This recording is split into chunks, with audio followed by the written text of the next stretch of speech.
Hey, it's Anthony with Land Title. I came to bring you your update for the month. Here we are sitting on October 1st, looking at first to know, and what we're finding is some pretty optimistic views in the data. Now, I'm cautiously optimistic, I guess. And I think the one thing you can see here is, the average sales price shows up 3.8%, but for the last 4 months, we've been down on the average sales price. We're kind of back and forth with last year. It's a very similar year. The median is a little bit more exciting than I think it probably should be, 5.7% up from this time last year. But month over month, we're down 4.4%. Same thing in the average, you saw a month over month decrease. Now, if you look at the condo townhouse market, I've been talking a lot of gloom and doom about this market. So this number at plus 1.6%, it tells me we probably had a month full of a lot higher price sales than we have in the past. The median showing the same thing, but here we are again, bouncing around very similar to this time last year. Average price per square foot, always a good second check for all of this stuff for us. You can see all year long, well, at least for the last 6 months, we've been trending below the previous year. Here we are slightly above, but I think that this is just some stability. We're still seeming to trend down a little bit on our price per square foot. Month over month, we're down 1.8%. The condo townhouse market, this was definitely a big up month as far as the price was. Like I said, I think a lot of higher end condo townhouse products sold. So a little more optimistic than I would expect. Now, the interesting part is we only have 1,488 units on the market. Usually we see the market peak somewhere around September as far as the total active inventory on the marketplace.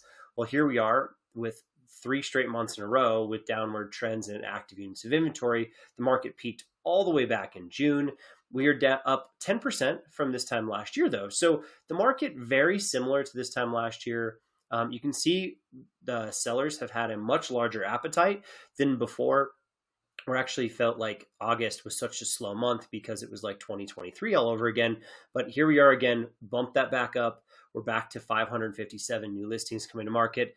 Sellers are just selling by necessity, and there's nothing else to be said about it. But keep that number in mind, 557 compared to 370 under contracts. That 369 under contract number really shows us, what's trending this year and how it's changing. The great part about this is we've been trending up above last year pretty consistently.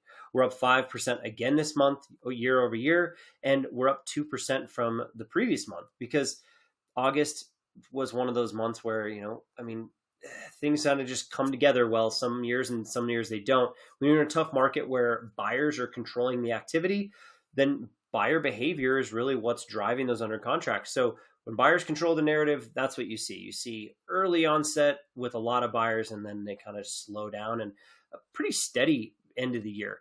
Now, the interesting part is if you're a seller, it does still feel like a buyer's market. We've had 4 months of declining inventory, and here we are at 4.1 months of inventory, almost identical to last year. So it feels very similar, but in ways it feels a lot different. We're giving a lot more concessions. You can feel it in the numbers, right? So if you look at what it feels like, the market activity slide, this tells us what does it feel like to be a buyer and seller. Well, it's taking 52 days on average to go under contract, right about the same as last year. But you can see it's very seasonal, and this is going to continue to rise throughout the end of the year.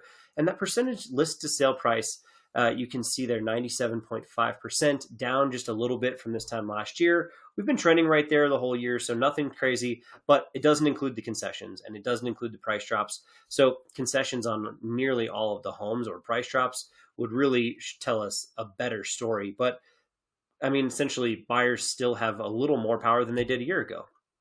The last slide, the most important one, is what's happening in the future, right? And showing traffic tends to tell us what buyer behavior is going to be like in the next month or two. So as you can see, 4.2 showings, a little bit above this time last year compared to 4.1 per listing. So that means if you have your house on the market for the month, you're going to see 4 showings. Now, how long does it take to go under contract? Well, it takes about 14 showings to go under contract, relatively similar to last month and last year. So here we are again in a place where we just don't have enough buyers to fulfill all of the seller demand. But it doesn't mean you can't get your house sold. If you do all the right things and you can drive enough showing traffic, it should go under contract. So if you have any other questions, need any other local market data, please reach out to me. I'm Anthony at Land Title. Catch you next time.